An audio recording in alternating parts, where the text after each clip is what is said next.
Well, now let's move into the material. Starting off the first track, of course, First Impressions. Mm-hmm. And I thought this was a very interesting intro track because it starts out, just almost, it seems like really foreboding, kind of like a striking track, and then it goes into this almost kind of a funky sort of a feel to it. Was there a significance behind that, or is it just this like radical composition idea that you just had and ran with it?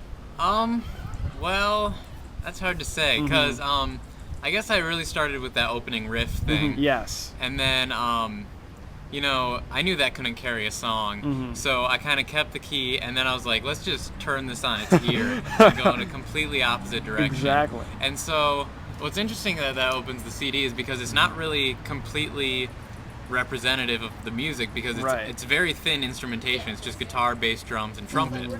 And that's like the thinnest instrumentation on the CD other than Westward Run. But I thought the intro leading into it was really good, and that wouldn't really work in the middle of a CD. Yes. And I thought it just kind of worked, especially because the name is First Impressions. Right. That was actually kind of more of a coincidence, but yeah. So that's kind of how that ended up there. Yeah, that's interesting. And then, like changing tones a little bit with Abandoned Ship, like it almost comes off like a little bouncy to me at least, but at the same time it's talking about like leaving home and things like really interesting material. Was that something, like, how do I want to say this, is it like comparing to like your own sort of experience, like shifting from high school to college or something like that?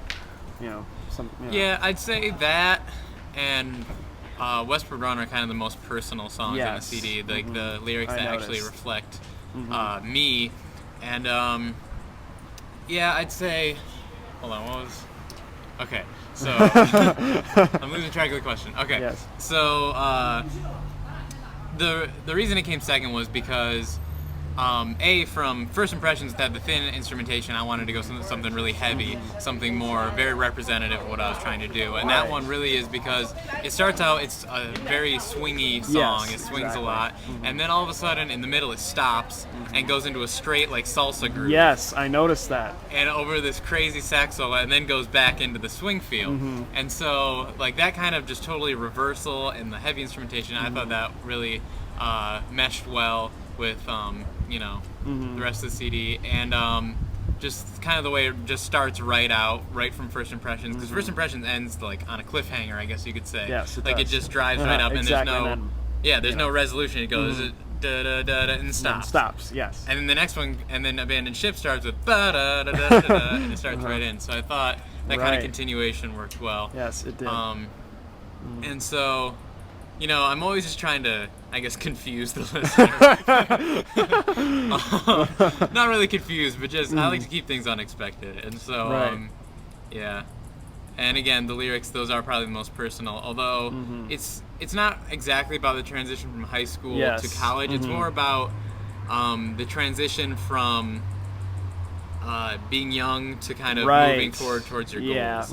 And just kind of me trying to meet those goals and kind of the barriers that I'm trying to face. Yeah, that's cool. That's true. Yeah, the high school college thing was basically just an inference that I had. Oh, you can interpret my song any way you want. All right. That song could be actually about a sinking ship if you. Yes, it could. It could. All right. Then we'll move on to Summer Twilights, which I really enjoyed. That I thought it was really like just beautiful. I think with the music and it just came off really as an emotional song. Well, thank you. So yes, what was the backstory behind that one?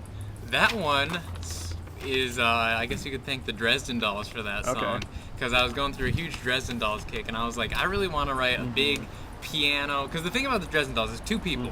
There's a piano player and a drummer. But their music is so full because of the stuff she does on piano. So I was right, I want to write something really thin with just, piano supporting it. But I'm not a piano player. Right. I'm a guitar player. So the main riff that opens the song was something I'd been working on. And I was like, and so I decided to make both acoustic and piano mixed. And that was the first song I actually wrote that was kind of commercial. Like the first songs I wrote were Crossing the Line and Siege, which I'm sure we'll get to later. Yes, we which will. are big, like kind of experiments in sound, but they're not really marketable in today's kind of music scene. So Summer Twilights was the first one that I really tried to write something that everyday people would listen to. And so, but it did stem from the Dresden Dolls, and And then the violin comes in at the end. That was just kind of on a whim at the end. I was writing, and I was like, I don't want to repeat this whole section over again. Let's throw something new in there. So I decided to put the violin in. And yeah, so that was probably, at the time, that was my favorite song on the album. And it's still high up there. And I think still it's probably the most single-worthy. Yes, I would say so. Yeah. All right, and then we have the cover of David Bowie's Heroes. So that was a really, I liked it. It was a good rendition, I believe. And so, well, why did you choose to do that? Is you just a fan of Bowie, or is there was a deeper meaning for putting that on? There's not really a deeper meaning because I mean, the song's about the Berlin Wall. Yes, exactly. There's not really a personal connection there. No. Bowie has probably been my longest standing musical influence.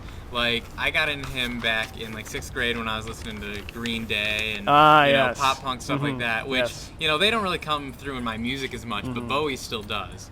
His music still influences the way I write, and so I kind of wanted to do an homage to him, but I hate covers where they keep everything the same. It's just a different band playing the song, and so I wanted to take one of his songs and just take it in a new direction and change the sound of it. Like, the original Heroes has a very like electronic feel, not really electronic, but I don't know what the word I'm looking for is, but not exactly the kind of feel I ended up with. And so I had a list of several songs. Ashes to Ashes and Young Americans was on there, but I ended up going with Heroes.